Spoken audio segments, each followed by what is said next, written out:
All right, today we get to Genesis 6, which is the story of the flood, which I find is an interesting story. So it starts with when humans began to increase in numbers on earth and daughters were born to them. The sons of God saw that the daughters of humans were beautiful, and they married any of them they choose. Then the Lord said, My spirit will not contend with humans forever, for they are mortal.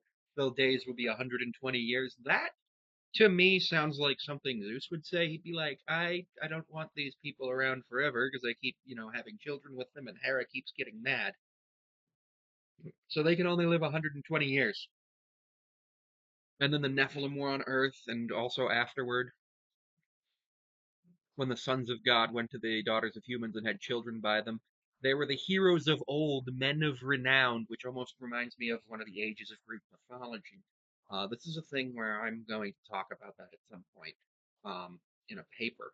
Um, because all of the Mediterranean cultures, the Mycenaean, the Israelite, the Persian, as well as the other cultures, the non-Mycenaean, the future Greeks. Yeah, it's a whole thing. And then God saw wickedness, and then he decided that he was going to he regretted that, and he was deeply troubled. So he decided, I will wipe the face of the humans and the animals and the birds and the creatures for I regret that I have made them, which is interesting because it very specifically states that God regrets something, even though a lot of people believe that God cannot regret something and God cannot lie or change his mind. But in this, God changed his mind and regretted something. So, yeah. And then Noah was a righteous man, blameless among the people of his time, and he walked faithfully with God, just like Enoch. And then he had the Shem, Ham, and Japheth, and the earth was corrupt and full of violence, so God decides to flood. And then God explains to him how to build the ark, and Noah is like, okay, cool, I'm gonna do that. It's only 22 verses, but it's such a very exciting chapter, especially after the previous chapter where it just sort of tells you how we got to Noah. But the previous chapter was important, but this chapter is exciting and it gets you back into the story, and it's like, oh, okay, that's kind of cool. There are flood myths in a lot of ancient Near East and Far East cultures. We do know that a lot of areas had floods. We do know that the Mediterranean floods. We know that half Greece has had a flood. Persia's had a flood. Persia's not the Mediterranean; that's the Arabian Gulf more. So we do know that Egypt flooded every year.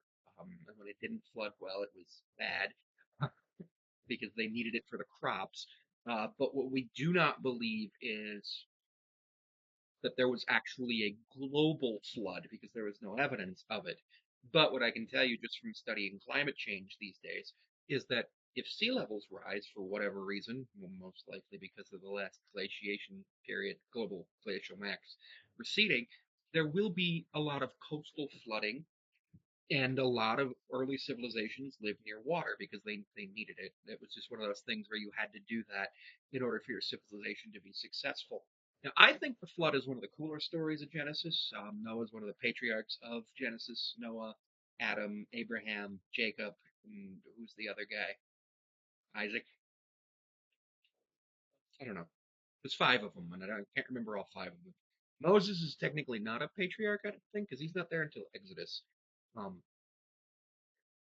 but the flood is cool. There is a Sumerian flood myth, which is retold in the Epic of Gilgamesh. It's very similar to this, and I'm writing a paper about it right now. And there is also a Greek/Roman flood myth that Lyd wrote the most about. It appears earlier, including in the Theogony and the Bibliotheca, which Bible, remember, just means flood. So, yeah, anything could be a Bible. For example, truck drivers have this little green book that they have to keep in their truck called the FMCSA Motor Carrier Rule Book. And they have to keep it there, and like they call it their Bible because, yeah, a police officer can pull them over and point to something in that book and be like, "This is what you violated," which is interesting because Bibles have law book. The Bible has a law book. That's also why it's called the Bible, not just Bible, because you need that definite article to know that you're talking about it. Noah's a cool guy, and I also think it's really cool that he built it. Now, what I can tell you is that there was never a massive flood or ark in Washington, D.C. That is the plot of the movie Evan Almighty. But it is essentially a retelling of this story, and it is a pretty good job of retelling this story. but it takes one doesn't take one thing into account, that God made a covenant that he'd never destroy the earth via a flood again.